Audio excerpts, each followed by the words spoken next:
الخلائق أجمعين الرسول النبي الأمي الهاشمي سيدنا وشفيعنا أبي القاسم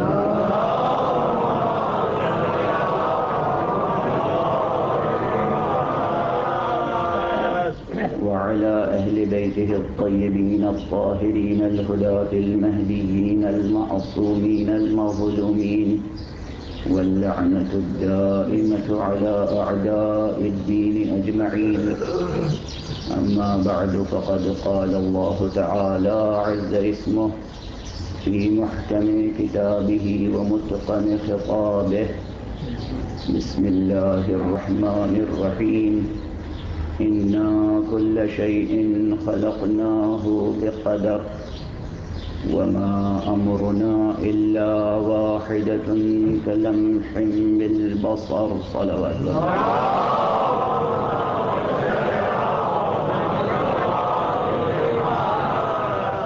ایک اور بلند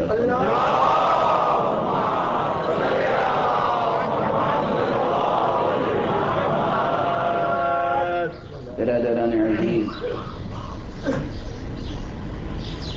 زندگی کے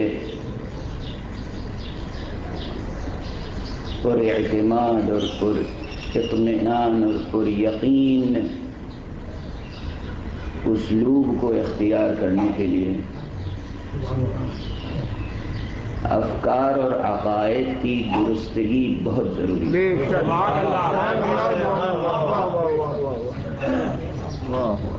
ممکن نہیں ہے کہ کوئی انسان فکری الجھنوں میں مبتلا ہو، اس کے اعتقادات کمزور ہوں یا مبہم ہوں، غیر واضح ہوں، اور پھر زندگی کی صراط مستقیم سے وہ پر اعتماد اور پر اطمینان انداز سے گزر جائے۔ یعنی بیسک کانسیپٹس کی کلیئرٹی بہت ضروری ہے، اور یہی وہ سبب ہے کہ جس کی بنا پر میں اس منبر سے کوشش کرتا ہوں کہ بنیادی مسائل اور بنیادی موضوعات کو عنوان بحث و گفتگو قرار دیا جائے۔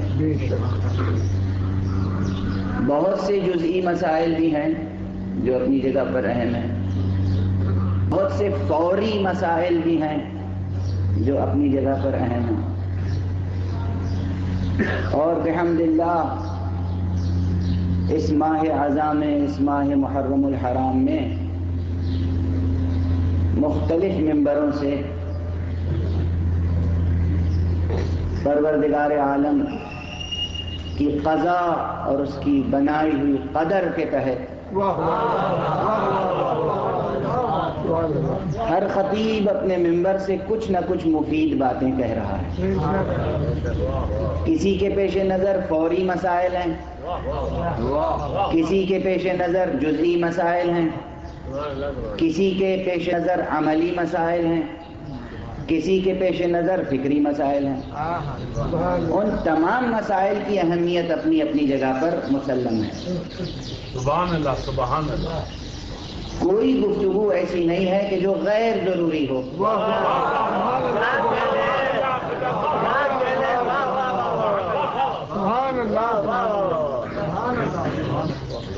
اور یہ سب قضاء و قدر الہی کے تحت ہے۔ اگر اس میں کہیں کوئی جھول پیدا ہو جاتا ہے تو وہ البتہ انسان کی اپنی وجودی محدودیت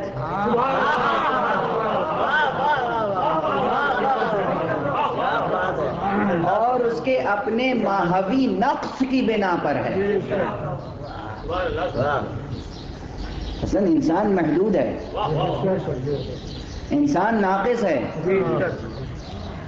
انسان کے مقابلے میں پروردگار عالم کی قضاء و قدر کے تقاضے بھی بہت وسیع ہیں۔ تو اگر کہیں گفتگو میں کوئی نقص ہے، کوئی جھول ہے، کوئی بات کسی کو سمجھ میں نہیں آتی ہے یا کوئی ادا نہیں کر پاتا ہے، دونوں باتیں، تو جو نقائص ہیں وہ ہمارے، جو عطایا اور کمالات ہیں وہ اس کے. سبحان اللہ سبحان اللہ واہ واہ نعرہ تکبیر، نعرہ رسالت،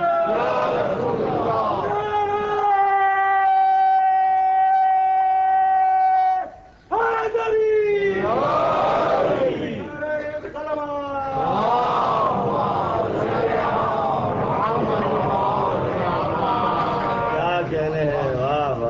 میری کوشش یہ رہتی ہے کہ عقیدوں سے متعلق مسائل یا بنیادی نظریات، جیسے عموماً ہم نے اس منبر سے گفتگو کی ہے، فلسفہ تاریخ، فلسفہ علم، حقیقت ارادہ انسانی. اس مرتبہ موضوع ہے جہاد حسینی، آئینہ قضاء و قدر. واہ واہ واہ کل گزارش کر چکا واہ واہ واہ کہ قضاء و قدر کا مسئلہ مشکل ترین مسائل میں سے ہے. بے شک ایک طرف یہ فلسفہ تخلیق سے جڑا ہوا ہے اور ایک طرف یہ وجود و بقائے کائنات کے ریاضیاتی اور سائنسی اور علمی مسائل سے جڑا بے ہوا ہے. شک بے شک یہ صرف متکلمین کی سخن گسترانہ باتیں نہیں ہیں، واہ واہ واہ یہ ریاضیاتی مسائل سے بھی جڑا ہوا ہے. واہ واہ واہ واہ واہ اور ایسے مسائل پر گفتگو کی اس لیے بھی ضرورت ہے کہ اب عموماً فکر بشری ایسے مسائل پر غور و خوض کی زیادہ سے زیادہ استعداد پیدا کرتی چلی جا رہی ہے. یعنی یہ میرا ادعا نہیں ہے، ہمارے اور آپ کے چوتھے امام زین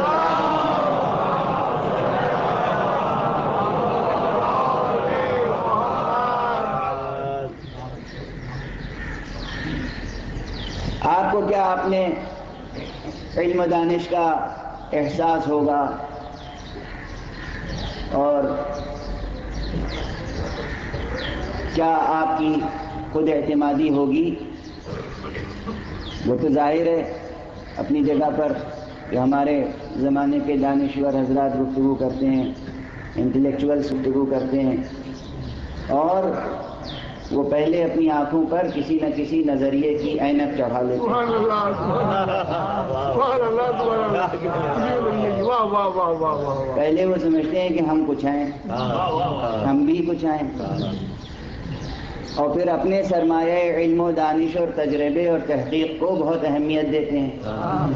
یہ ہماری تحقیق ہے، یہ ہماری ریسرچ ہے، یہ ہماری سائنس کہتی ہے، اور اس کے بعد ایک ثانوی نگاہ مذہب پر ڈالتے ہیں. سبحان اللہ سبحان اللہ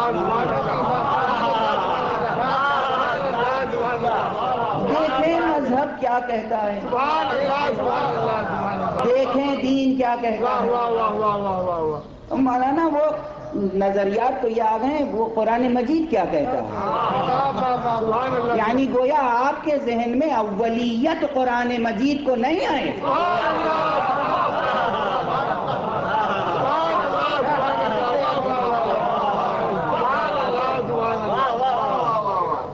ان رہ کے تو میروی پہ ترکستان است، یہ صحیح منزل تک جانے والی راہ نہیں ہے. اپنے ناقص علم پر اعتماد نہ کریں، وحی کامل پر اعتماد کریں.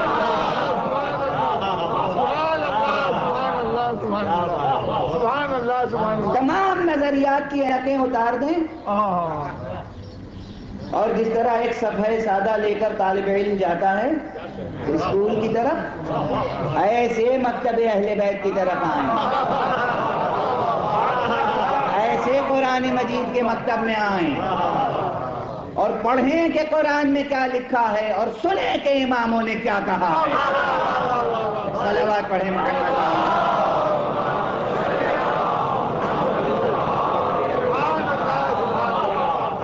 سبحان اللہ سبحان اللہ. آپ پیچھے مڑ کے دیکھتے ہیں تو اپنے صدیوں کے تجربوں کو سامنے رکھ کر بڑی خود اعتمادی پیدا ہو جاتی ہے. آپ دیکھیے کہ آپ کے سارے تجربے بعد کے ہیں اور حضرت زین العابدین علیہ السلام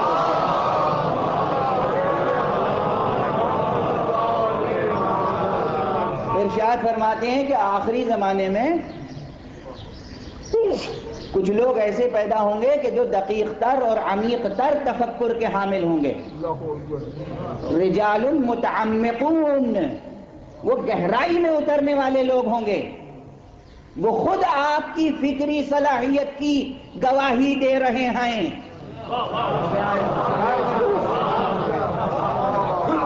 چونکہ آخری زمانے میں ایسے لوگ بھی پیدا ہوں گے کہ جن میں فکری گہرائی ہوگی، دقت نظر ہوگی، ژرف نگاہی ہوگی.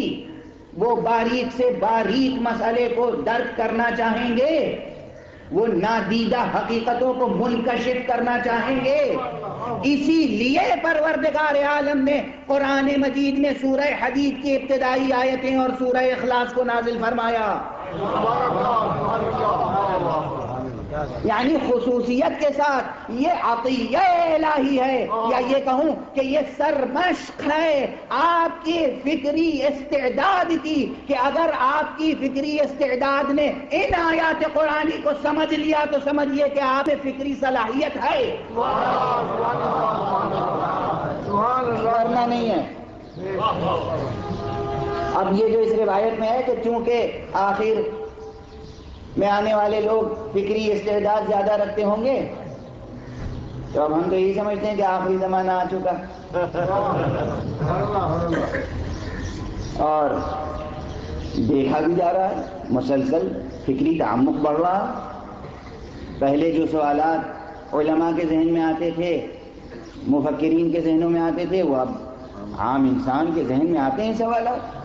اور جب سوالات آتے ہیں تو ان کا تشفی بخش جواب ملنا چاہیے، اس لیے کہ جب تک ان سوالات کا تشفی بخش جواب نہیں ملے گا، جب تک نظریات واضح طور پر سامنے نہ ہوں گے، جب تک اعتقادات درست نہ ہوں گے، اس وقت تک عمل کی منزل میں انسان مستحکم نہیں ہو سکتا، استوار نہیں ہو سکتا. تو یہ ایک بڑا جواز ہے اس بحث کو اٹھانے کے لیے کہ قضاء و قدر کا مسئلہ کیا ضرورت ہے کہ ممبر سے زیر بحث لایا جائے. قضاء و قدر کا مسئلہ مقدر سازی کا مسئلہ ہے، قسمت سازی کا مسئلہ ہے. یہاں آ کر قسمت سازی کا مسئلہ نہ اٹھایا جائے گا تو کہاں اٹھایا جائے گا؟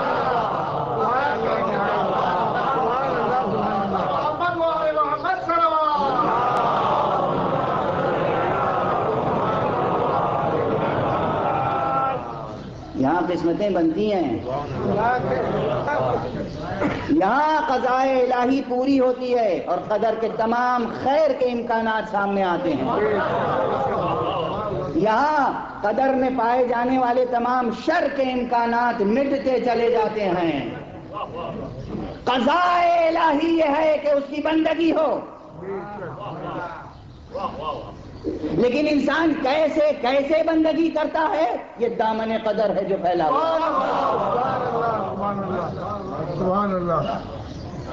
اس سے پہلے پھر لفظی وضاحت تھوڑی سی ہو رہا ہے. دیکھیے میں نے کل گزارش کی تھی، قضا کے ایک معنی ہے فیصلہ کر دینا،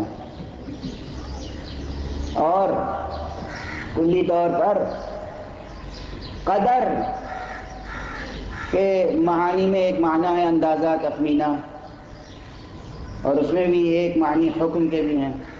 اور جب قضاء و قدر دونوں ساتھ میں آتے ہیں تو یہ پروردگار عالم کے احکامات کے سلسلے میں آتے ہیں. سبحان اللہ سبحان اللہ. وہ بھی احکام مشیت، سبحان اللہ. ایک ہیں احکام فقہی، ایک ہیں احکام مشیت. حلال و حرام یہ ہیں اصطلاحیں فقہی، قضاء و قدر یہ ہیں اصطلاحیں تکوینی، یہ ہیں اصطلاحیں تکوینی، یہ احکام تکوینیہ سے متعلق ہیں کہ جو فیصلہ پروردگار نے کیا، جو حتمی فیصلہ ہے، کلی فیصلہ ہے، اجمالی فیصلہ ہے، وہ ہے قضا۔ جو تفصیل ہے اس کلی حکم کی وہ ہے قدر۔ قضا ہے حتمی، قدر میں امکانات ہیں۔ کہاں کہاں آیا قضا کا ذکر قرآن مجید میں؟ 5-6 مقامات پر تو بہت واضح آیتیں ہیں، سورہ بقرہ میں بھی ہے، وَإِذَا قَضَىٰ أَمْرًا فَإِنَّمَا يَقُولُ لَهُ كُن فَيَكُونُ۔ جب وہ کسی امر کا فیصلہ کر لیتا ہے تو بس کن فرماتا ہے اور وہ چیز ہو جاتی ہے۔ یہ قضا کا لفظ یہاں آیا نا، البتہ یہ فعل ہے یہاں پر، اب وہ قضا وہاں پر فعل نہیں ہے بلکہ وہ مصدر تھا جسے اسم مصدر اور حاصل مصدر کے معنی میں استعمال کیا جا رہا ہے۔ تو قضا فیصلہ کیا پروردگار نے، جب وہ کسی امر کا فیصلہ کر لیتا ہے، کسی شے کا فیصلہ کر لیتا ہے تو بس کن فرماتا ہے اور وہ کام ہو جاتا ہے۔ یعنی قضا میں مکمل قدرت الہی کی جلوہ نمائی ہے کہ اس نے فیصلہ جو کیا وہ فیصلہ ٹل نہیں سکتا، اس فیصلے میں تبدیلی نہیں آ سکتی، ممکن نہیں ہے کہ وہ فیصلہ فرمائے اور بعد میں عاجزی کی بنا پر فیصلہ بدلنا پڑے۔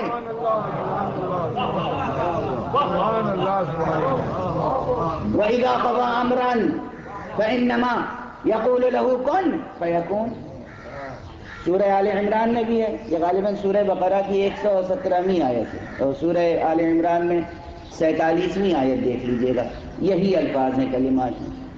سورہ مریم میں عجیب و غریب انداز ہے،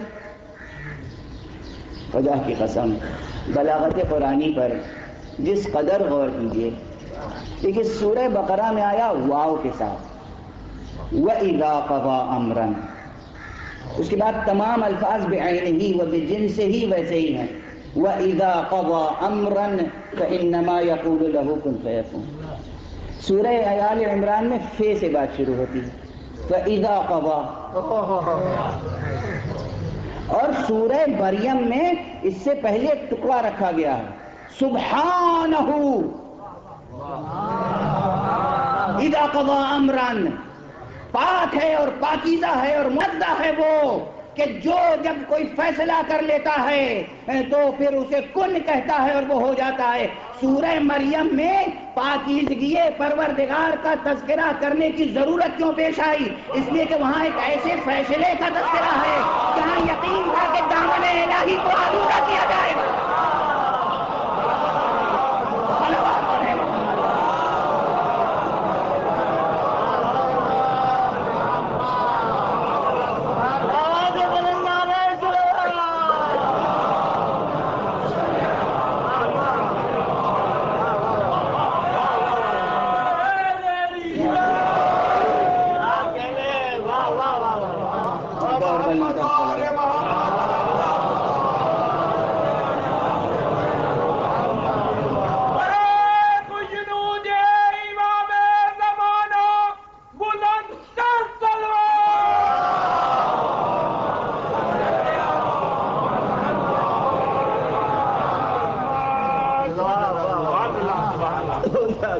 تو وہاں قدرت کا ملا ہے، جب وہ فیصلہ کر لیتا ہے تو اس کا کوئی فیصلہ ہو جاتا ہے حتمی، تو وہ پھر چلتا نہیں، وہاں کوئی عاجزی نہیں ہے۔ یہ نہیں ہے کہ ایک فیصلہ تو بہت بڑا کر لیا تھا مگر کیا کریں وسائل فراہم نہیں ہو سکے، ورلڈ بینک نے لون دیا ہی نہیں، تو پھر ملک میں سڑکیں کیسے بنتی؟ وعدہ تو کر لیا تھا الیکشن میں اور بالکل یقین سے کیا تھا کہ یہ ہو کے رہے گا۔ میں آپ کے ملک کی بات نہیں کر رہا ہوں، اپنے ملک کا حال ہے۔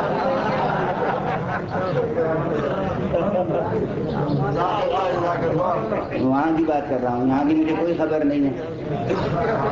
اتنا معلوم ہے کہ دونوں ملکوں کا کلچر ایک ہی ہے.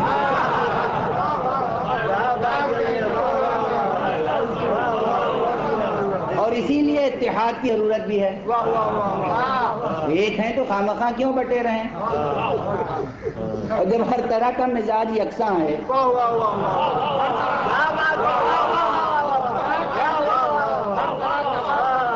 تو پھر بٹے رہنے سے فائدہ کیا ہے؟ دیکھیے، جو خوبیاں ادھر ہیں وہ تقریباً ادھر ہیں، جو خامیاں ادھر ہیں وہ تقریباً ادھر ہیں. سب انسان ایک ہی جیسے ہیں، ایک ہی روٹ سے ہیں، ایک ہی جو سے ہیں، ایک ہی کلچر ہے، ایک ہی طرح کے خیالات ہیں. تو اتحاد ہونا چاہیے.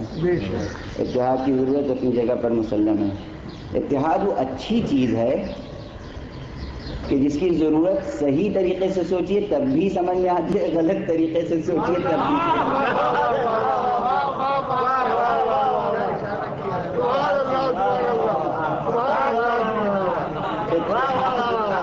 اتحاد ضروری ہے، بے شک اتحاد بہت بڑی چیز ہے. بہرحال تو گزارش کر رہا تھا کہ ایسا نہیں ہے کہ ایک بڑا فیصلہ کر لیا گیا، بے صلح ہو جانی چاہیے.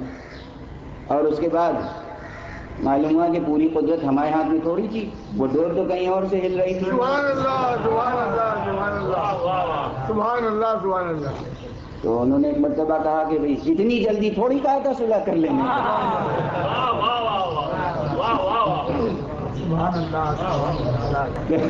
پھر وہ مسئلہ ذرا سا تو قوت ہو، اقتدار ہو، مادی وسائل ہوں، علمی وسائل ہوں، جو بھی ہوں، پروردگار عالم کے فیصلے ایسے نہیں ہیں کہ ایک فیصلہ کر لیا اور پھر بعد میں وہ فیصلہ بدل جائے. سبحان اللہ سبحان اللہ. اس کا فیصلہ ہے. بے شک. فیصلہ قضا کی قسمیں اب عرض کر دوں. فیصلے کچھ بڑے بنیادی فیصلے ہوتے ہیں کہ جنہیں ہر حال میں مکمل ہونا ہے، اور کچھ ایسے فیصلے ہوتے ہیں، کچھ ایسے تقاضے ہوتے ہیں جنہیں اس طرح سے قائم کیا جاتا ہے کہ پورے ہو جائیں تو بہتر ہے، اور پورے نہیں ہو پاتے ہیں تو کوئی حرج نہیں ہے. تو یہ وہ مطالبہ الہی نہیں ہے گویا، وہ دامن قدر میں پرورش پانے والے انسان کے تعلق سے ہیں وہ باتیں. تو جو بڑے فیصلے ہیں قضا کی بنیادی طور پر کتنی قسمیں کی جا سکتی ہیں. ایک ہے قضائے تخلیق، کائنات کو پیدا ہونا، انسان کو وجود میں آنا ہے، حقیقت محمدیہ کو وجود میں آنا ہے.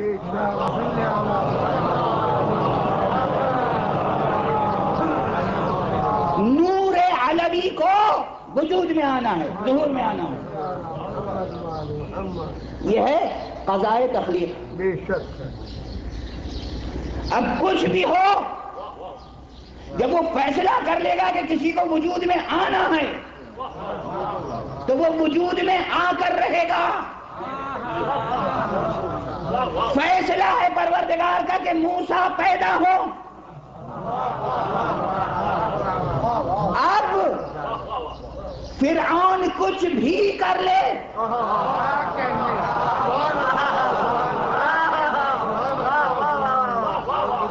قضائے تخلیق کچھ بھی کر لے فرعون، تمام مملکت میں پابندی ہے. انسانی جوڑوں میں جدائی ڈال دی گئی، شوہر الگ رہے، زوجہ الگ رہے، کوئی بچہ پیدا نہ ہونے پائے، پیدا ہو تو قتل کر دیا جائے. سارا نظام جبر انسانی کام کر رہا ہے، مگر اختیار خداوندی ظاہر ہو کر رہے گا.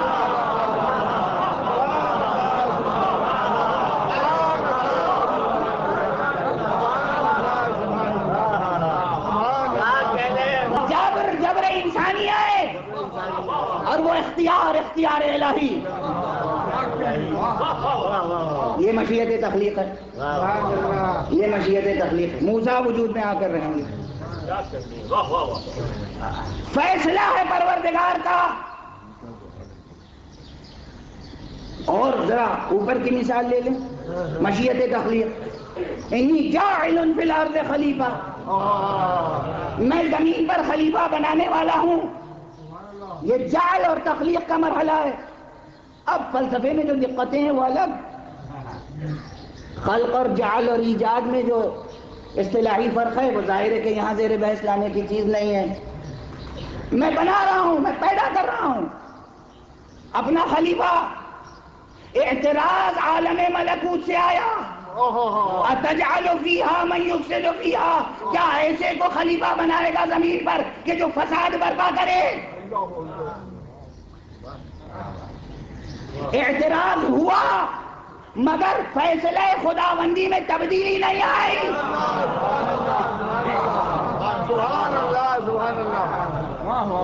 فیصلے میں تبدیلی نہیں آئی. آدم خلیفہ بنائے گئے اور ان کی خلقت ہوئی, اور یہی مسئلہ قیامت تک رہے گا.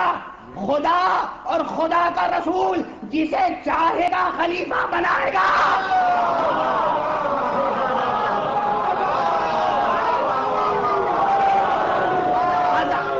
قضائے الہی میں تبدیلی نہیں آئے گی, اعتراض کرنے والوں کو منہ کی کھانی پڑے گی. صلوات پڑھیں محمد.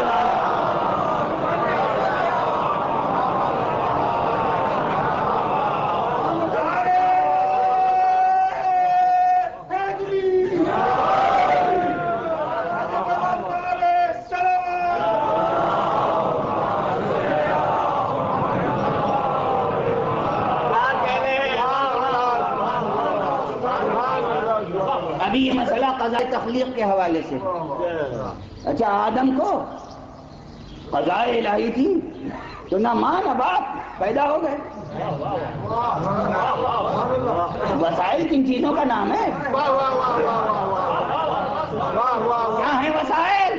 ترقی کرو اتنی روحانی, اتنا اعتقاد مستحکم کرو, توحید سے جڑنا ہو تو اس طرح جڑ جاؤ کہ وسائل ہو یا نہ ہو فیصلے مکمل ہوتے چلے جاؤ.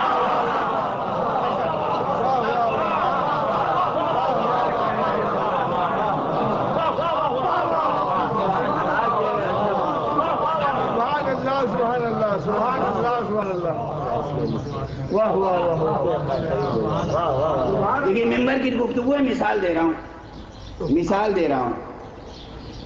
اسے بالکل آپ سیاسی مسائل سے نہ جوڑیے گا. ہندوستان اور پاکستان کے درمیان ایک مسئلہ کشمیر کا ہے. بالکل میں مثال دے رہا ہوں, اس کا سیاست سے کوئی تعلق نہیں. کشمیر کا مسئلہ حل ہی نہیں ہوتا ہے, نہ ان کا ہو پاتا ہے, نہ ان کا ہو پاتا ہے, نہ مستقل ہو پاتا ہے, کچھ بھی نہیں ہو پاتا. اب وہاں جتنے بھی رہنما ہیں جس طرح بھی کام کر رہے ہیں, ان کا کیا منصوبہ ہے, نیتیں ہیں, کس سے تعلق ہے, کس کے معبود, کون ان کا معبود ہے, کس کی بندگی کر رہے ہیں, مجھے نہیں معلوم. مجھے اتنا معلوم ہے کہ ایران میں بھی ایک خدا کا بندہ تھا,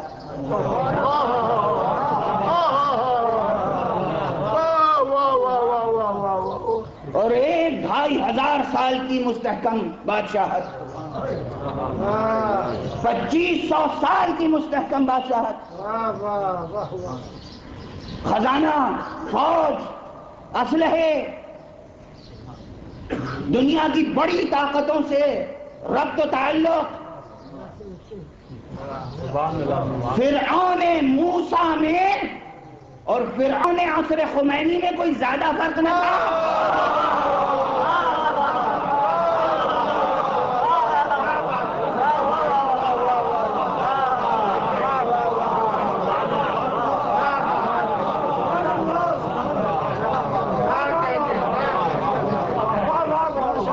بلکہ ایک بات اور عرض کروں, حضرت موسیٰ کے زمانے میں جو فرعون تھا اس کے پاس ایسے ایٹمی ہتھیار نہ تھے, ایسے وار پلینز نہ تھے, ایسے جنرلز نہ تھے جو یہاں تھے, اور وہ اکیلا ہی تھا. یہاں تو ایک اور ابر قدرت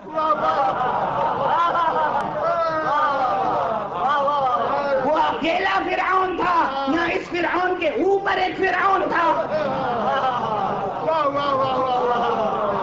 وہ تھا سادہ فرعون، یہ تھا فرعون اسکوائر۔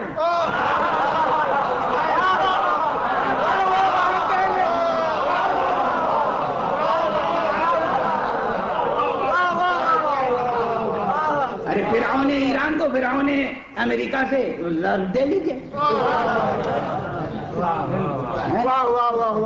دونوں ساتھ ساتھ۔ اور خمینی صاحب تنہا،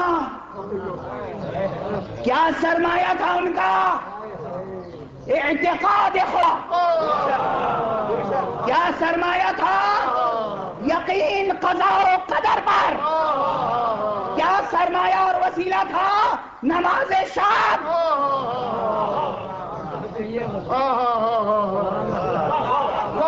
اور وہ سوالات سنے ہوئے ہیں، پڑھے ہوئے ہیں، سب جانتے ہیں کہ وہ گرفتار کیے گئے جب قم سے، تو شاہ نے یا شاہ کے کسی وفادار نے پوچھ لیا کہ یہ جناب اتنا بڑا جو آپ انقلاب سوچ رہے ہیں کہاں سے لائیں گے؟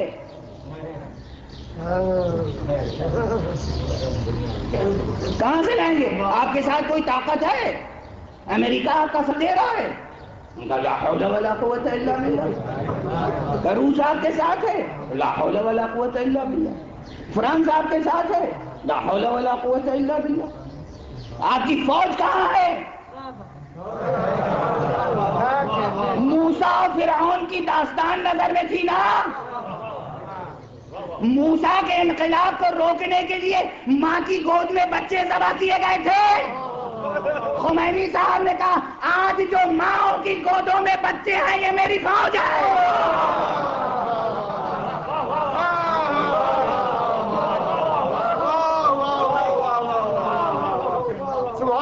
اچھا اس فوج کو تربیت دیں گے آپ جب قریب رہیں گے تب نا؟ جب آپ ملک میں رہیں گے تب نا آپ کی صورت دیکھی جائے گی، آپ کی بات سنی جائے گی، آپ قریب جائیں گے، گھر گھر جائیں گے، پارٹی بنائیں گے، انقلابی تقریریں کریں گے۔ آپ کو ملک سے باہر ضلع وطن کر دیتے ہیں اور کسی ترقی یافتہ سٹی میں نہیں، دنیا کی ڈیولپ کسی سیٹلائٹ سٹی میں نہیں، نجف اشرف میں دنیا کی تمام سیٹلائٹ سٹیز قربان ہو جائیں اس شہر مقدس نجف پر جہاں صاحب منبر سلوس ہو رہا۔ 14 سال نجف میں رہے اور شب و روز کی مصروفیت کیا تھی؟ ایسا نہیں تھا کہ ملک کے بڑے بڑے سفراء سے ملاقات کریں، ایسا نہیں تھا۔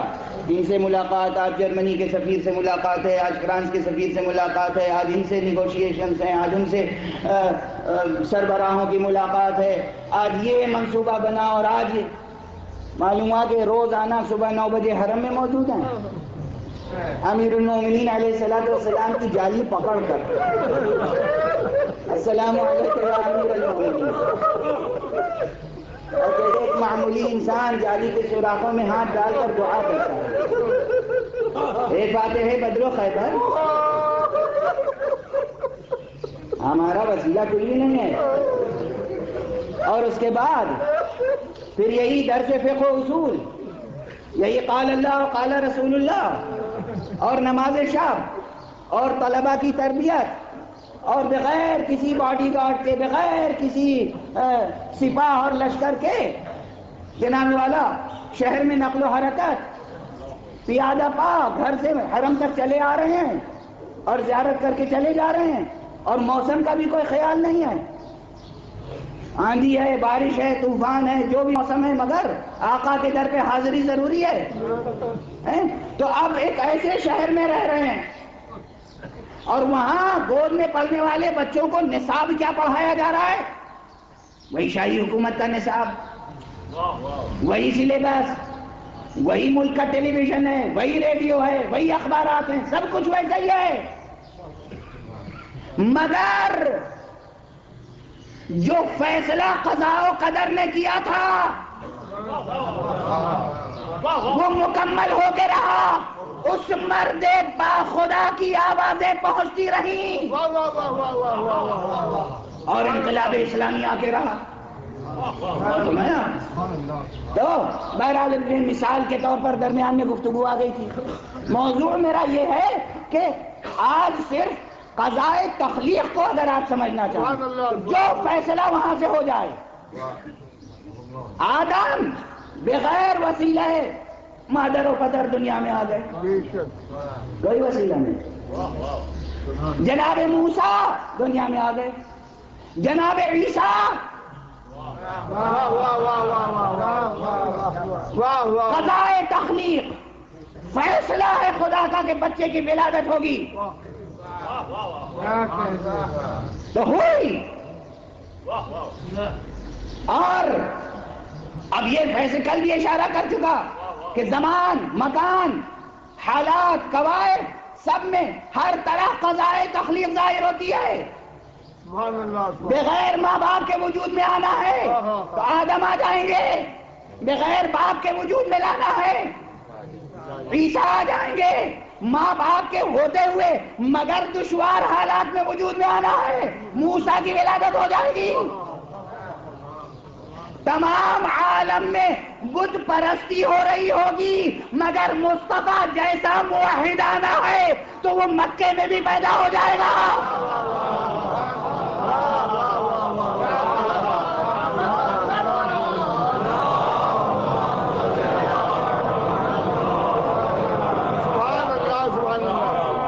اور اگر خدا کا فیصلہ یہ ہے کہ کوئی بچہ اس کے گھر میں پیدا ہو تو چاہے دروازے میں تالا پڑا ہوا ہو مگر دیوار میں در بن جائے گا۔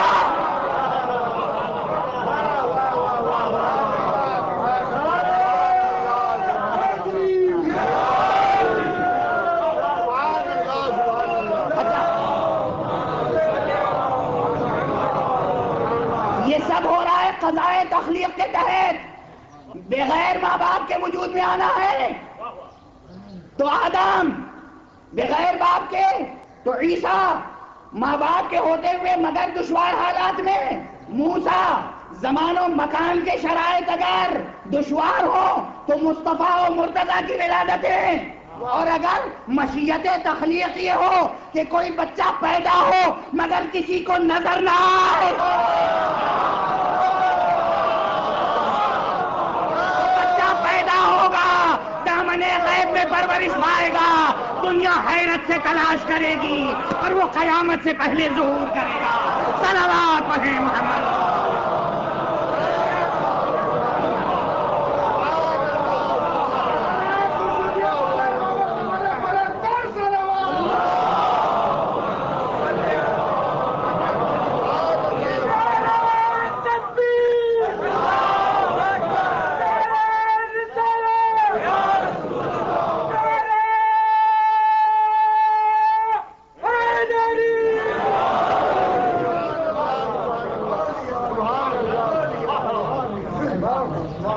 یہ ہے قضاء تخلیق، فیصلہ ہے تو وہ ہو کر رہے گا۔ اور قدر کا دامن وسیع ہے، فیصلہ ہے ہو کر رہے گا، کیسے ہو کر رہے گا یہ دامن قدر میں، یہ زمان و مکان کی شرائط طے کریں گے، یہ عوالم کے قواعد طے کریں گے۔ عالم طبیعیات ہے تو اس کے تقاضے کچھ اور ہیں، یعنی یہ فزیکل ورلڈ۔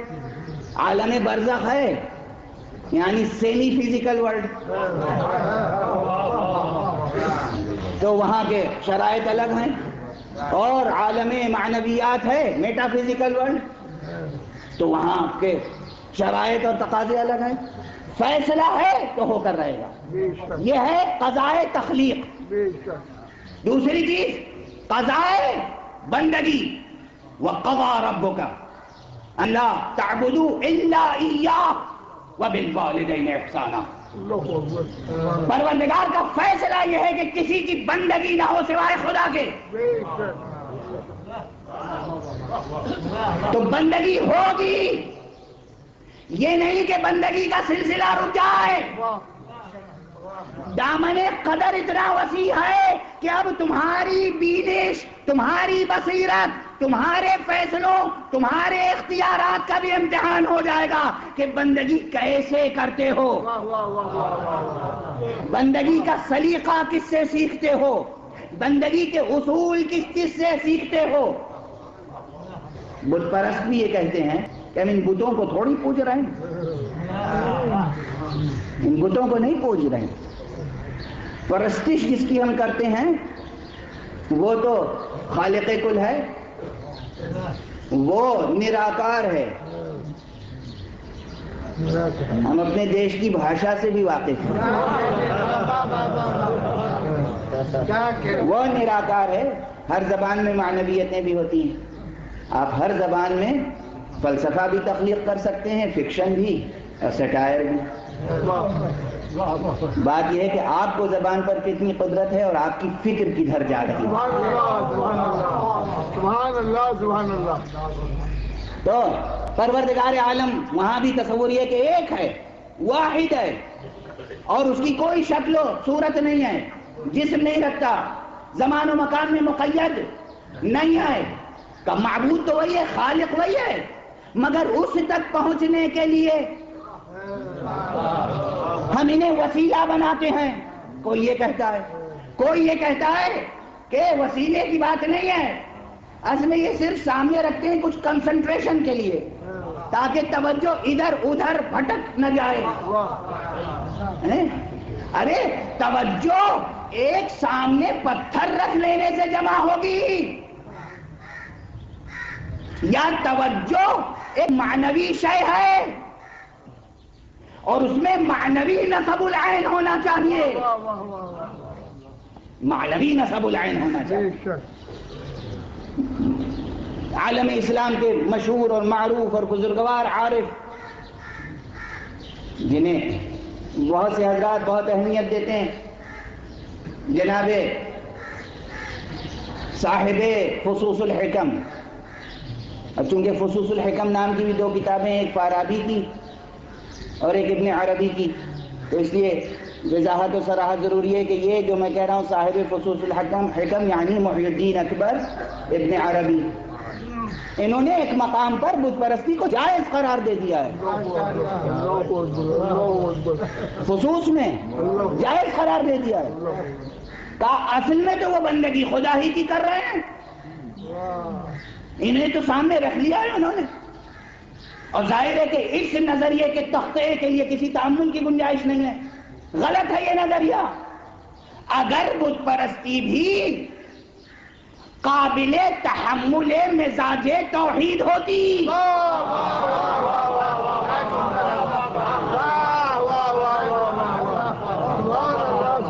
موسیٰ و مصطفیٰ کو بھیجنے کی ضرورت ہی کیا تھی؟ تو پھر خانہ کعبہ میں بت شکن کو پیدا کرنے کی ضرورت ہی کیا تھی؟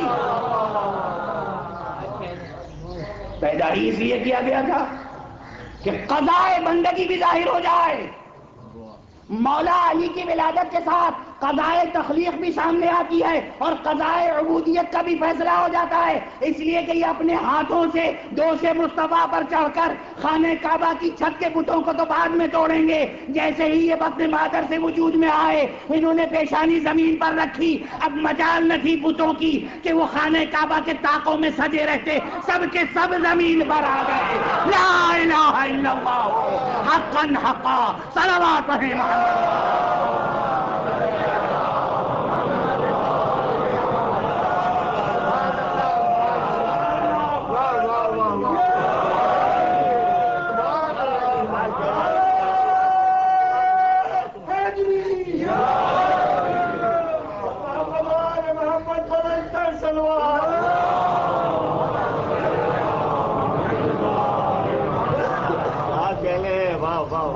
ابھی قضا کی اور بہت سی قسمیں باقی ہیں، وہ بعد میں ذکر کی جائیں گی. قضائے تخلیق ہے، قضائے رزق ہے، قضائے ہدایت و علم ہے، پیدا کریں گے ایک فیصلہ، جس کو پیدا کریں گے پیدا بعد میں کریں گے، اس کے رزق کا اہتمام پہلے کریں گے۔ دنیا میں بچہ بعد میں وجود میں آتا ہے، سینے مادر میں شیر پہلے پیدا ہوتا ہے۔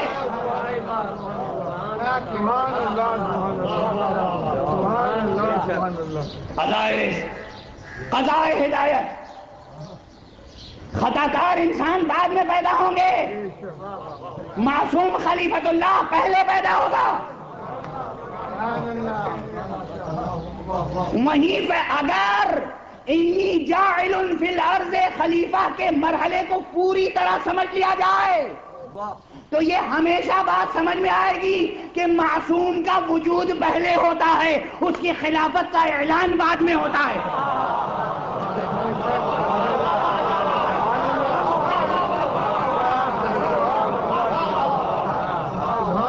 حاجی کا وجود ہے، مصطفیٰ اعلان نبوت سے بھی پہلے نبی ہیں، اعلان بعد میں ہو رہا۔ مرتضی غدیر سے پہلے بھی ولی ہیں، اعلان بعد میں ہو رہا۔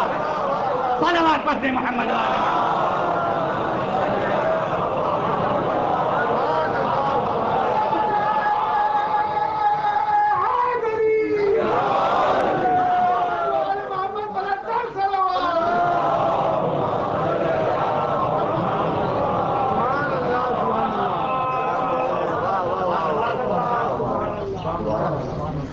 پھر عرض کر دوں کہ یہی نہ سوچیے گا کہ یہ میں نے پھر عقیدت مندی میں کچھ کہہ دیا۔ اگر برہانی حکمت سے استدلال درکار ہو تو مسائل جعل و تکوین و ایجاد میں جا کر گفتگو ہوگی کہ علی مرتضیٰ غدیر میں ولی بنے یا پیدا ہی ولی ہوئے، اور ولایت کا سلسلہ انہی سے شروع ہوا یا ان کے باپ بھی ولی تھے۔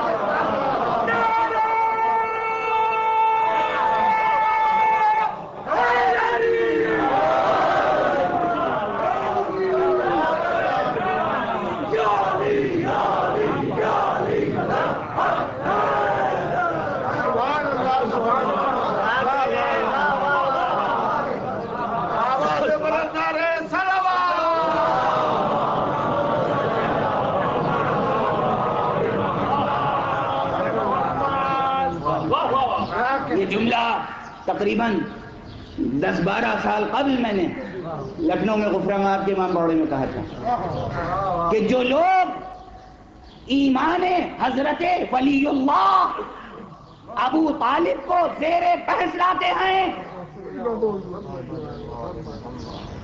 وہ بڑی جسارت کرتے ہیں۔ دشمن نے ایک فرضی مسئلے میں الجھا دیا، دشمن نے ایک مرتبہ کافر کہا، آپ اس اعتراض کو دہرا کر نہ جانے کتنی بار کہہ چکے، کیا احساس ادب ہے؟ ابو طالب کے ایمان کا مسئلہ نہ پیش کیجئے، ابو طالب کے ولایت کی شان پیش کیجئے۔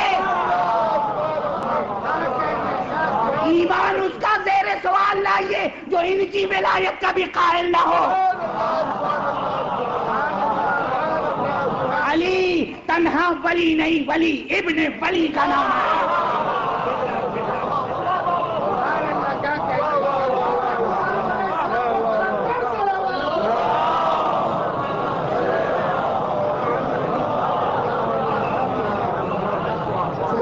سبحان اللہ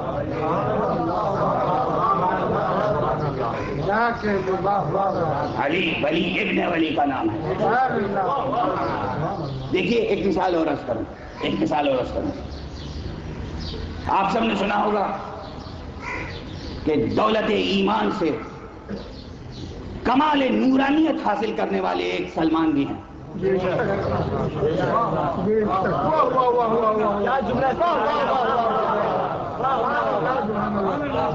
ہے نا؟ اور نعوذ باللہ سلمان کوئی مجہول النسب نہیں ہے،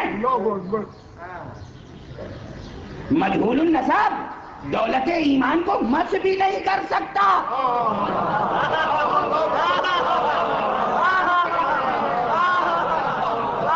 جو لوگ ہمارے ہزار سمجھانے کے باوجود سمجھ نہیں پاتے نقص کہیں اور ہے.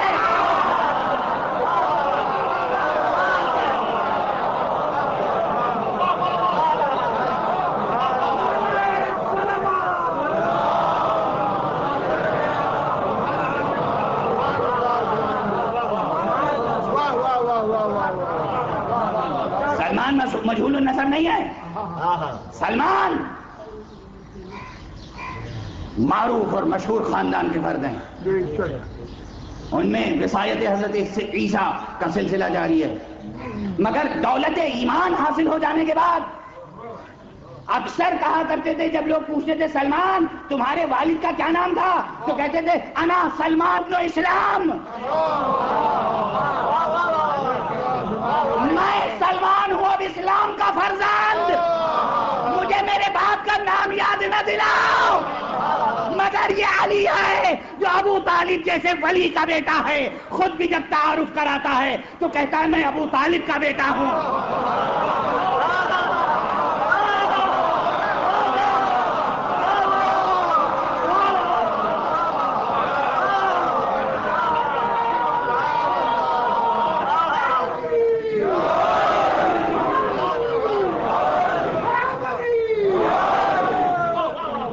کی قسم تاریخ کے اہم سے اہم ترین موقع پر جب بھی علی نے کہا تو کبھی کبھی اپنا نام نہیں لیا صرف باپ کا نام لیا. تم فرزند ابو طالب کو ڈراتے ہو.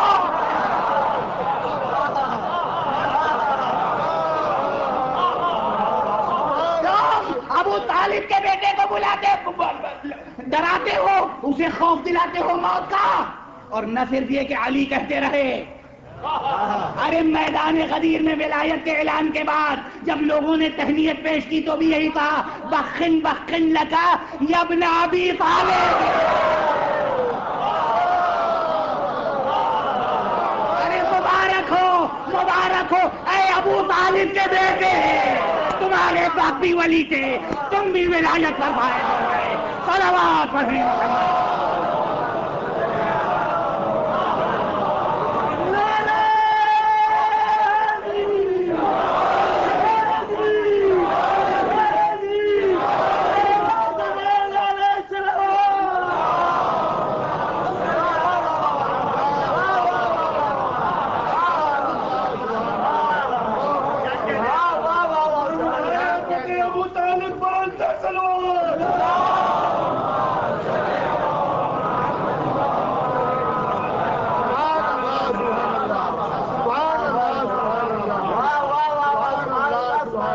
مراتب کا فرق ہے. ابو طالب ولی اللہ وصی عبد المطلب.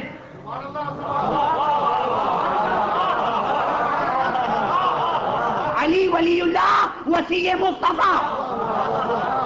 مراتب کا فرق. کجا ابو طالب کجا مصطفیٰ.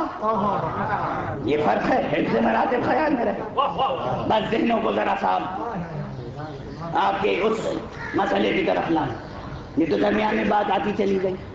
ایک ہے قضائے تخلیق ایک ہے قضائے علم ایک قضائے رزق ایک ہے قضائے علم ہدایت. قضائے رزق پہ ابھی گفتگو نہیں ہوئی ہے باقی رہے گی حوالہ دے رہا ہوں.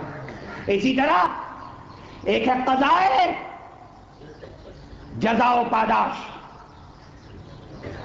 قضائے تخلیق قضائے رزق قضائے علم و ہدایت قضائے بندگی قضائے جزا اور پاداش. 5 قضاؤں کا تذکرہ میں نے کیا. اور بھی ہیں لیکن معلوم نہیں کہ اس عشرے میں سب پہ گفتگو ہو پائے گی یا نہیں. لیکن بنیادی تصورات واضح ہو جائیں. قضائے بندگی اس کا فیصلہ ہے وَقَضَىٰ رَبُّكَ أَن لَا تَعْبُدُوا إِلَّا إِيَّاهُ کہ اس کے علاوہ کسی کی بندگی نہ ہو. تو کوئی جا کے بت پرستی کر کے چاہے گا کہ خدا کی بندگی ہو جائے. اس کا فیصلہ کہاں ظاہر ہوگا جب یہ پوجے گا بت کو مگر مجبور ہو کر کہے گا ان کو نہیں پوچھ تو اسی کو رہے ہیں.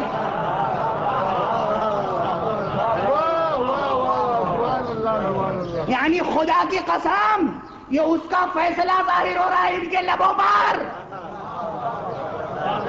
اعتراف ہو رہا ہے کہ مستحق بندگی سوائے اس کے کوئی اور نہیں ہے. مستحق بندگی سوائے اس کے کوئی اور نہیں ہے. یہ اجمالی اعتراف ہے. حق بندگی ادا ہوا یا نہیں یہ الگ مسئلہ ہے. اور بندگی کا مسئلہ اور توحید کا مسئلہ بڑا اہم مسئلہ ہے. بہت سے لوگ فکری طور پر موحد ہوتے ہیں اور زیادہ تر شرک عملی طور پر ہی ہوا کرتا ہے. کسی اور موقع پہ گفتگو ہو. کسی اور موقع فیصلہ ہے اس کا کہ اس کی بندگی ہو تو ہوگی. علی کے دور میں بت پوجے جا رہے ہیں تو علی انہیں توڑ کر چھوڑیں گے. حسین ابن علی کے دور میں اقتدار سیاسی کی پرستش ہو رہی ہے. کیسی پرستش ہے؟ کامل ابن اثیر کا ایک جملہ ہے. فرماتے ہیں کہ کچھ لوگ دانشمند لوگ حضرت سید الشہداء علیہ السلام کے پاس آئے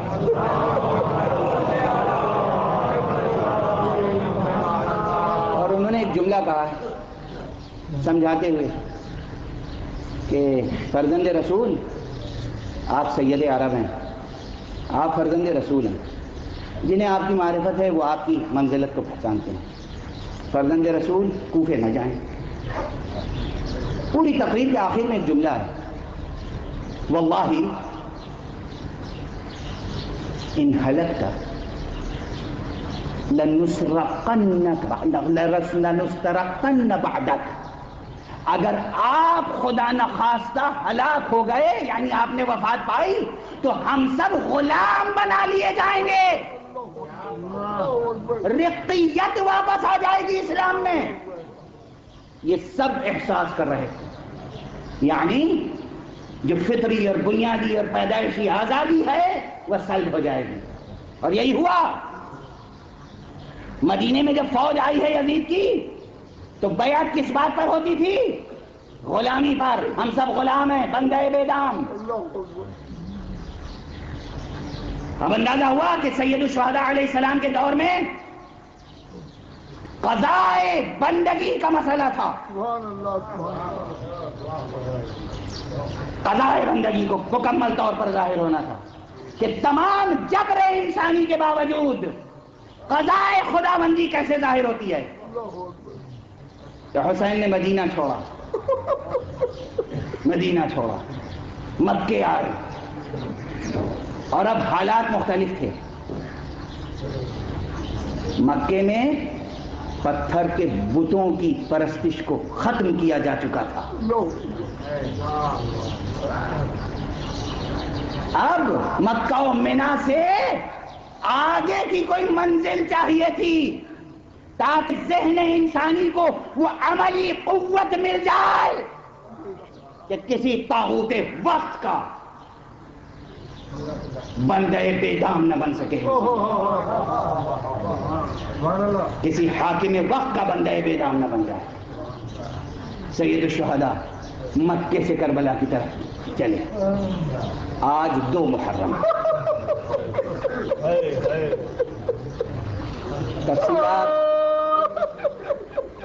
تفصیلات عرض کرنے کا موقع کہاں ملتا ہے. کسی ایک نقطے کی بھی تو پوری وضاحت نہیں ہوتا.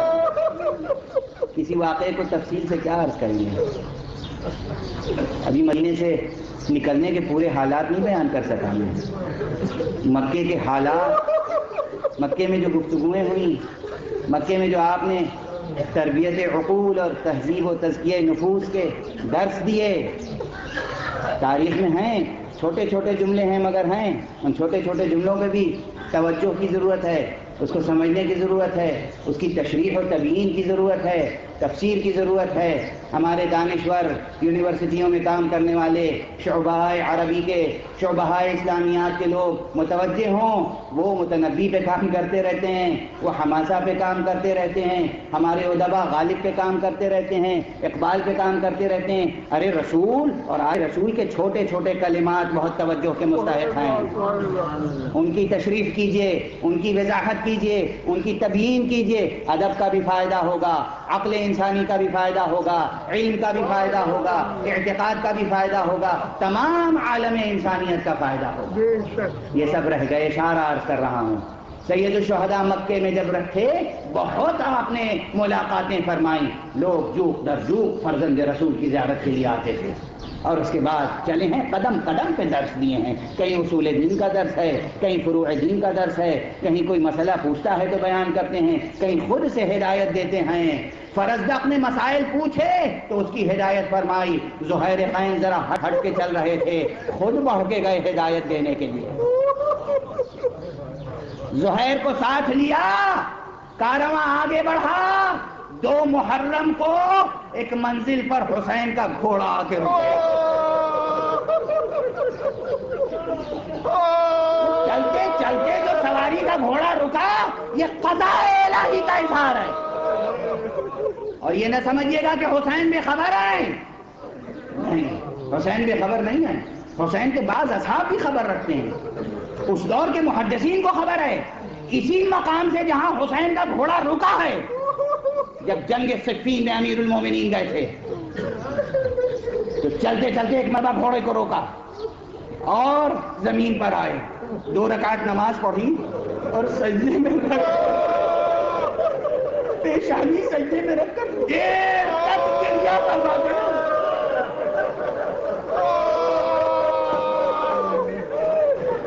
دیر تک گریہ کرواتے رہے۔ اور اصحاب نے قریب آ کے پوچھا، امیر المومنین خیر تو ہے، کیا تم اس زمین کو نہیں پہچانتے؟ ارے یہاں آل محمد کا ایک کنبہ آئے گا، یہیں خیمے لگیں گے، یہیں ذبح کیے جائیں گے، یہیں خون بہے گا۔ علی خبر دے گئے قضاء و قدر الہی کی۔ اب حسین کا گھوڑا وہیں آ کے رکا اور کہتے ہیں کہ پے در پے متعدد گھوڑے تبدیل کیے۔ اشارے میں اب تفصیل کا مقام نہیں ہے، گھوڑے کیوں تبدیل کیے؟ تاکہ قضا کے حتمی ہونے کا یقین ہو جائے اور دامن قدر کا کوئی امکان چھوٹنے نہ پائے، گھوڑے تبدیل کیے۔ یاد رکھیے گا یہ جملہ۔ اور جب کوئی بھی گھوڑا آگے نہ بڑھا تو پوچھا یہ کون سا مقام ہے؟ متعدد جوابات کے بعد سن لیا کربلا، وہی جملے، خدا کی قسم بعین ہی وہی جملے جو جناب امیر المومنین نے کہے تھے، الفاظ سے الفاظ ملا لیں، وہی جملے سید الشہداء نے فرمایا، ہاں ہونا ہاں ہونا، ارے یہی ہے وہ مقام جہاں ہمارے خیمے لگیں گے، یہی ہے وہ مقام جہاں ہم ذبح کیے جائیں گے، یہی ہے وہ مقام جو ہمارے لیے قضاء و قدر کے حوالے سے فیصلہ ہو چکا ہے، یہیں بنیں گے مزارات۔ عزیزوں بس 2 جملے، خیمے لگا دیے گئے، 2 محرم کو حسین کے خیمے لگ گئے، 3 محرم کو پیسر سعد نحس وارد کربلا ہوا، 3 کو، 4 کو شمر، اور آتے ہی پیسر سعد نے عبید اللہ ابن زیاد کے حکم سے کہا یہ فرات کے کنارے سے خیمے ہٹائے جائیں، یہاں خیمے نہیں لگیں گے ترائی میں۔ زہیر جو فیضان ہدایت امام سے سرشار تھے، جلال آ گیا، آستینیں الٹی، کون ہے جو ہمارے آقا کے خیموں کو یہاں سے ہٹائے؟ میں جو روایت عرض کر رہا ہوں پوری ذمہ داری سے، پوری ذمہ داری سے، یہ زہیر تھے، جلال آ گیا۔ سید الشہداء رحمت الہی کے مظہر جنگ میں ابتدا نہیں کرنا چاہتے، اور وہ بھی ایک چھوٹے سے مسئلے پر۔ ہر وہ امکان امام حسین نے نظر انداز کر دیا جہاں کبھی تاریخ میں یہ بات ہوتی کہ جنگ ہوئی تھی ترائی پر، جنگ اس بات پر ہوئی تھی کہ خیمے کہاں لگے، جنگ پانی پر ہوئی تھی، نہیں، نہ جنگ زمین پر ہوئی تھی، نہ جنگ پانی پر ہوئی تھی، نہ جنگ تخت و تاج پر ہوئی تھی، نہ جنگ اقتدار پر ہوئی تھی، جنگ مسئلہ توحید پر ہوئی تھی۔ مگر دیکھیے زہیر کے تیور بگڑے ہوئے ہیں، سنبھالے گا کون، سنبھالے گا کون؟ سید الشہداء خود حکم دے سکتے ہیں مگر حفظ مراتب ہے، خیمے میں تشریف لے گئے، کہا زینب میں چاہتا ہوں جنگ کی ابتدا میری طرف سے نہ ہو۔ کہا بھیا پھر کیا حکم ہے؟ کہا عباس کو بلاؤ۔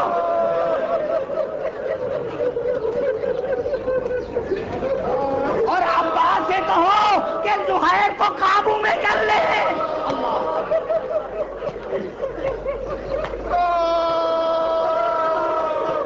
اب بیوی نے عباس کو بلایا، بھیا عباس کے تیور مختلف تھے مگر جیسے ہی جناب زینب نے کہا بھیا ابھی جنگ کا موقع نہیں ہے، ابھی بھیا کی اجازت نہیں ہے، ابھی مشیت الہی نہیں ہے، بھیا زہیر کو قابو میں کر لو۔ اب عباس آگے بڑھے، زہیر جنگ نہیں ہوگی، تلوار نیام میں رکھ لو، خیمے ہٹا دو۔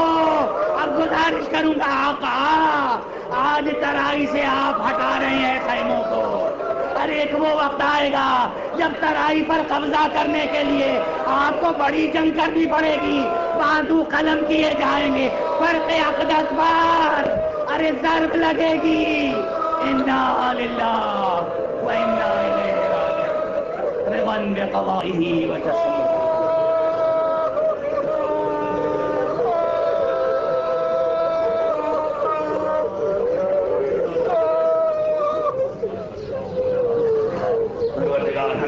قرآن اور معارف اہل بیت سے آشنا فرما، معبود ہمارے نقائص کو دور فرما، پروردگار ملت اسلامیہ کو تہذیب آل محمد کے سانچے میں ڈھال دے، معبود فیضان کربلا کو عام کر دے، مالک امام عصر کو اذن ظہور عطا فرما کہ ہم ان کے ہم رکاب دشمنان دین اور دشمنان انسانیت سے جنگ و جہاد کر سکیں۔